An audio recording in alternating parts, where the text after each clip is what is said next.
Soy Leo, un hombre de 35 años que, hasta no hace mucho, creía tener una vida sacada de una comedia romántica. Bueno, quizá más bien de una comedia de enredos con tintes de terror psicológico. Soy un profesional, un hombre que trabaja duro, y que se enamoró perdidamente. El amor, dicen, te vuelve ciego, sordo y, al parecer, bastante estúpido. Conocí a Sofía en la universidad.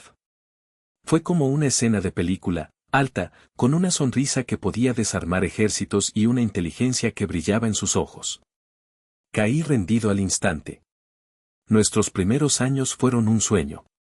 Viajes, cenas, risas, todo parecía perfecto. Tan perfecto que ignoré las pequeñas banderas rojas que ondeaban tímidamente en el horizonte. La más grande de esas banderas, una de tamaño monumental, tenía nombre y apellido, Ricardo, mi suegro. Ricardo es el padre de Sofía. Un hombre de negocios, de esos con un apretón de manos que busca establecer dominancia y una mirada que te analiza como si fueras una inversión de alto riesgo. Desde el primer día, me dejó claro que yo no era más que un accesorio en la vida de su princesa.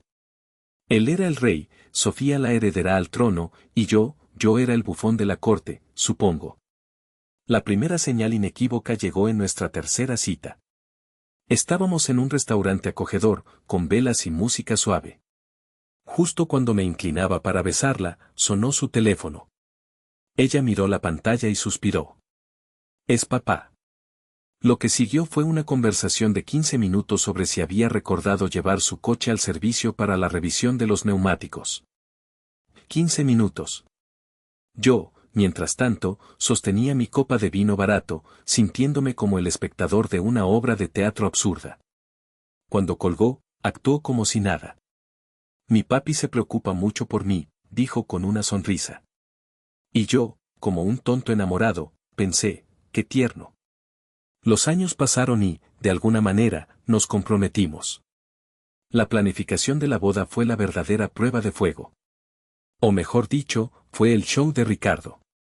Cada decisión, desde el sabor del pastel hasta el color de las servilletas, tenía que pasar por su filtro. Cuando sugerí una banda de jazz que me encantaba, Ricardo sentenció, a mi hija le gusta la música pop. Fin de la discusión. Sofía simplemente se encogió de hombros, papá sabe lo que es mejor, amor. El colmo fue cuando apareció en la boda con un traje casi idéntico al mío.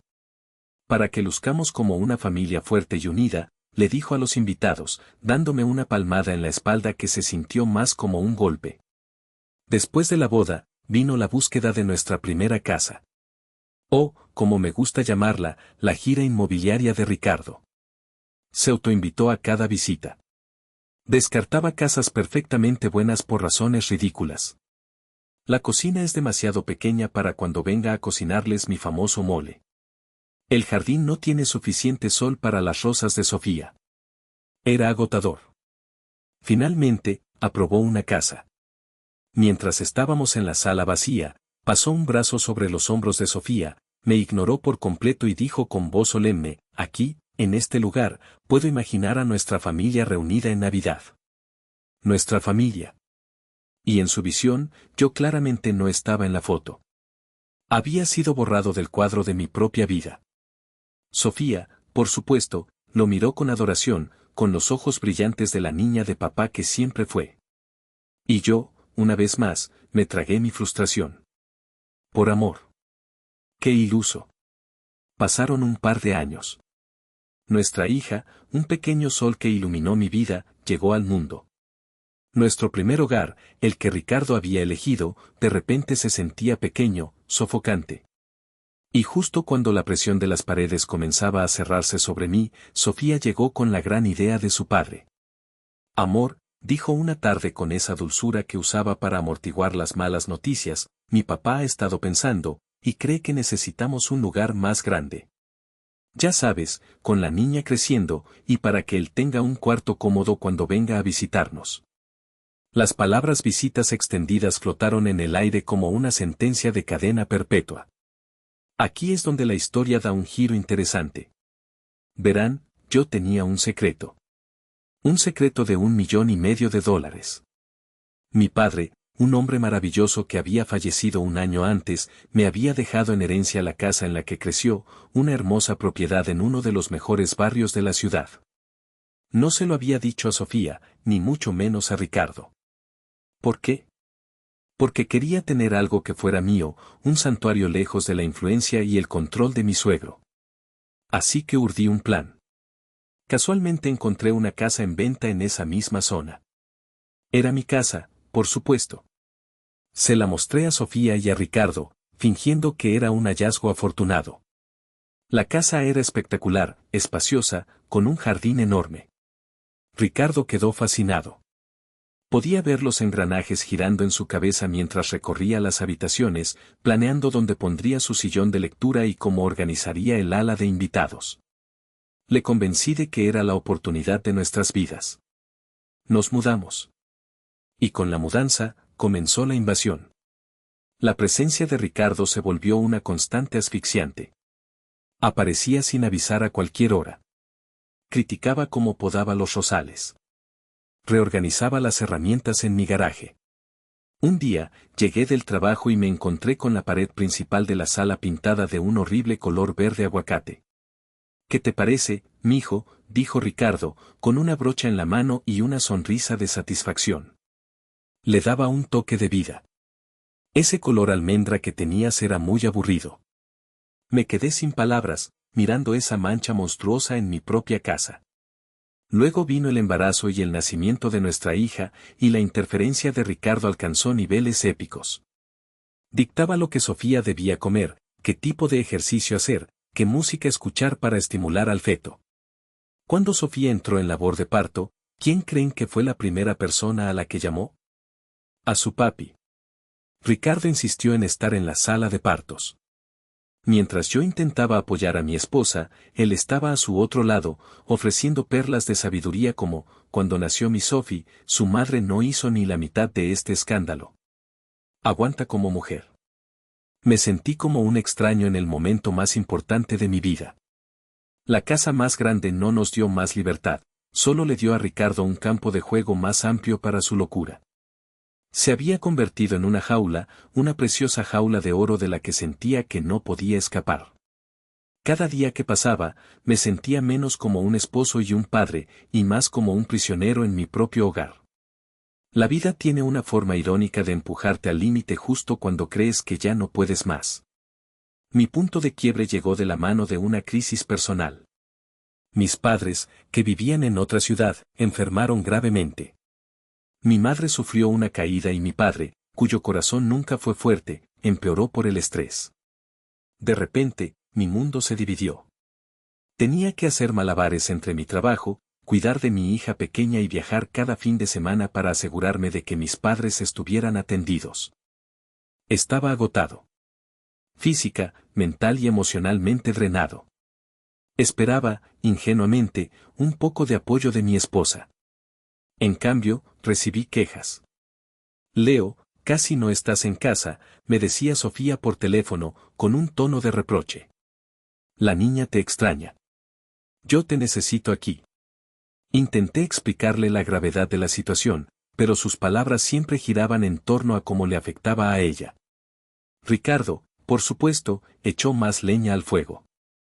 En una de sus visitas, me acorraló en el estudio. Un hombre de verdad no abandona a su familia, dijo, con su habitual tono sentencioso. Tus deberes están aquí, con mi hija y mi nieta. Tus padres ya son mayores, tienen que entender. La rabia me subió por la garganta, pero la apreté y me la tragué. Por mi hija. Por mantener la poca paz que quedaba. Todo explotó una noche de martes. Había pasado el día en el hospital con mi padre, que había tenido una complicación. Conduje 3 horas de vuelta a casa, llegando cerca de la medianoche. Entré en silencio, esperando encontrar la casa a oscuras. Pero la luz de la cocina estaba encendida. Y allí, de pie junto a la encimera con los brazos cruzados, estaba Ricardo. Me miró de arriba abajo, sus labios apretados en una línea de desaprobación. Hasta que llegas, dijo. Sofía y la niña ya están dormidas. Alguien tiene que mantener un orden en esta casa. Esa fue la gota que derramó el vaso. Años de frustración, de humillaciones silenciosas, de resentimiento acumulado, estallaron. Orden, grité, y mi propia voz me sonó extraña, rota. ¿Qué sabes tú de orden? Esta es mi casa, mi familia. He pasado el día entero viendo cómo mi padre lucha por respirar, ¿y tú me vienes a hablar de orden? Las palabras salieron a borbotones, sin filtro. Le dije todo lo que pensaba de su interferencia, de su arrogancia, de cómo había envenenado mi matrimonio desde el primer día. Le grité que se largara de mi casa y no volviera nunca más. Ricardo se quedó pálido, su rostro una máscara de ofensa. Y en ese momento, apareció Sofía en el umbral de la cocina, alertada por los gritos. Miró la escena, su marido, rojo de furia, y su pobre padre, con cara de víctima. No dudó ni un segundo. Corrió al lado de Ricardo y se enfrentó a mí. ¿Cómo te atreves a hablarle así a mi padre, siseó? Él solo se preocupa por nosotros, eres un egoísta, un malagradecido. La miré, y en sus ojos no vi a mi esposa, sino a una extraña, una marioneta de su padre. La traición fue como un puñetazo en el estómago. Si tanto odias a mi padre y no valoras a esta familia, continuó, su voz subiendo de tono, su rostro desencajado por la ira, entonces divorciémonos y a ver qué haces, te quedarás en la calle, solo y sin nada. ¿Entiendes? Sin nosotras no eres nadie. Lanzó la amenaza como si fuera su carta ganadora, el golpe final que me destruiría. Se quedó mirándome, esperando que me derrumbara, que suplicara perdón. Pero algo inesperado sucedió. En lugar de sentir miedo o desesperación, una sensación extraña y liberadora me recorrió por completo. Y entonces, empecé a reír. No fue una risa pequeña y nerviosa. Fue una carcajada profunda, sonora, incontrolable, que brotó desde el fondo de mi alma. Una risa que llevaba años contenida. Sofía y Ricardo me miraron como si me hubiera vuelto loco. La confusión se dibujó en sus rostros, reemplazando la ira y la arrogancia. Mi risa los descolocó por completo. Cuando finalmente pude recuperar el aliento, me sequé una lágrima de la mejilla. Me erguí, sintiendo por primera vez en años que mi columna vertebral estaba hecha de acero, no de gelatina. Los miré a los dos, que seguían pasmados. Oh, mi dulce, dulce Sofía, dije, con una calma que los asustó aún más. ¿Quién te dijo que el que se quedaría en la calle sería yo? Hice una pausa dramática, saboreando el momento. Vi las ruedas girando en sus cabezas, tratando de procesar mis palabras. Esta casa, continué, haciendo un gesto amplio con la mano que abarcaba la cocina, la sala, todo. Esta hermosa casa de $1,500,000, no es nuestra. Es mía. El silencio que siguió fue tan denso que se podía cortar con un cuchillo. Sofía parpadeó, como si no entendiera el idioma que estaba hablando. Ricardo frunció el ceño, su mente calculadora tratando de encontrar la falla en mi lógica. La heredé de mi padre, expliqué, cada palabra cayendo como un martillo. Cada centavo de la hipoteca que se terminó de pagar, cada factura de impuestos, cada reparación de la más mínima fuga, todo ha salido de mi dinero. De mi herencia. Les conté cómo había mantenido el secreto, cómo había fingido que era una compra conjunta para tener al menos una cosa en mi vida que estuviera a salvo de la opinión y el control de Ricardo. Les expliqué cómo había sacrificado mi paz, mi carrera y mi bienestar durante años, aguantando sus desplantes y su falta de respeto, todo por mantener a flote una familia que, ahora me daba cuenta, nunca había sido realmente una. El rostro de Sofía pasó de la confusión a la incredulidad y finalmente al pánico.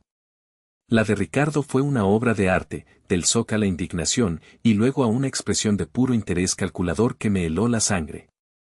Pero como tu esposo, balbuceó Sofía.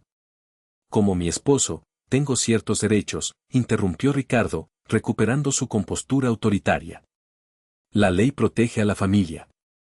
Estás equivocado, lo corté. Tomé mi teléfono. Marqué un número y puse el altavoz. Buenas noches, Leo, ¿todo bien?, sonó la voz de mi abogado. Hola, David. Solo una pregunta rápida para aclarar algo aquí.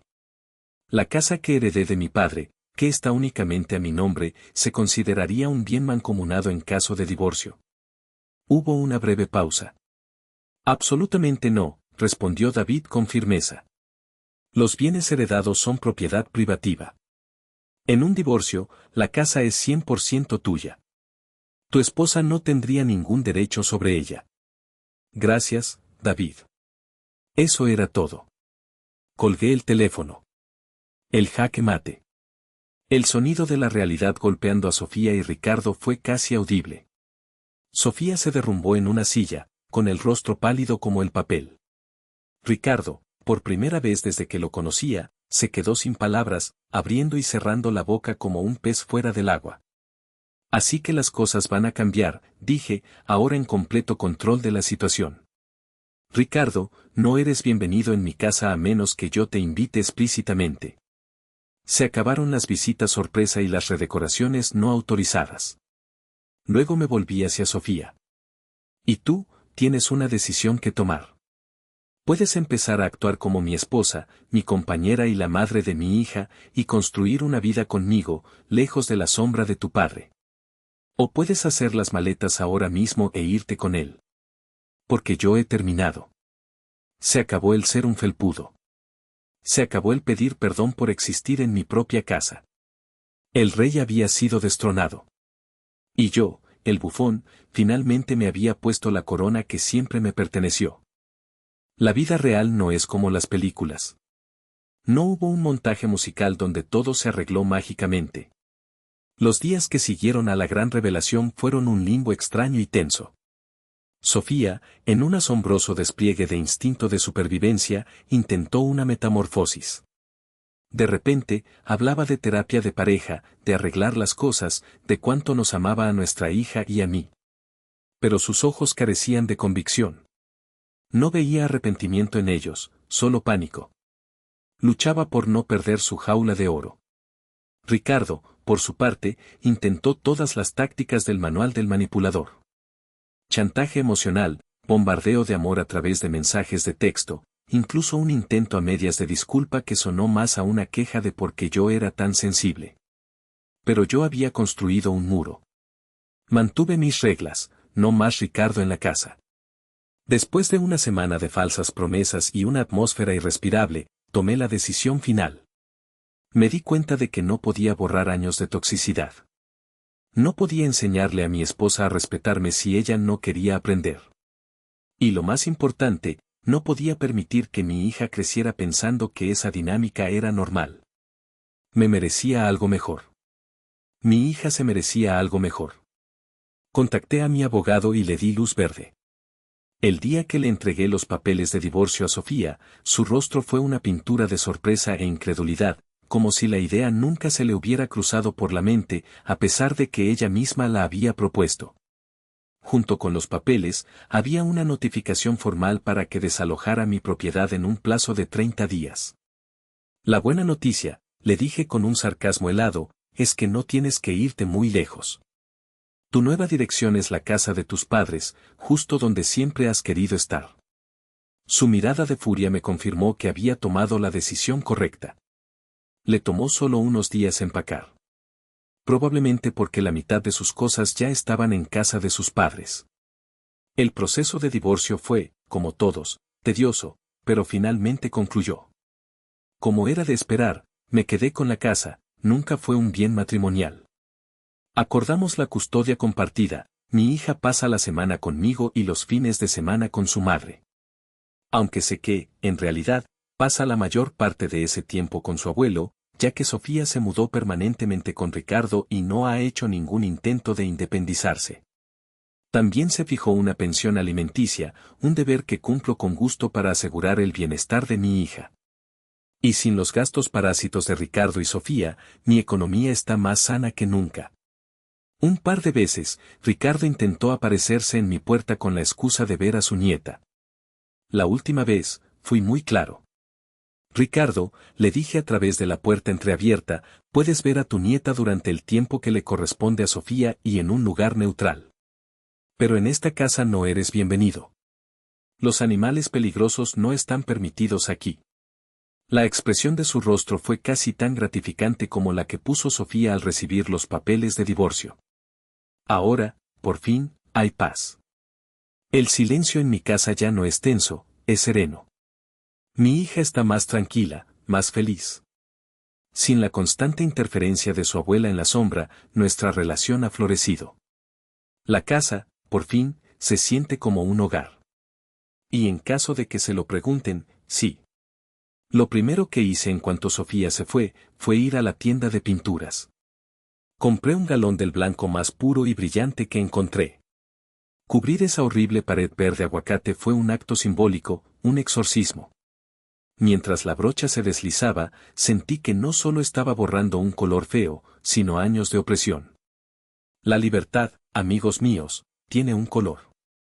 Y puedo asegurarles, con toda certeza, que no es verde aguacate.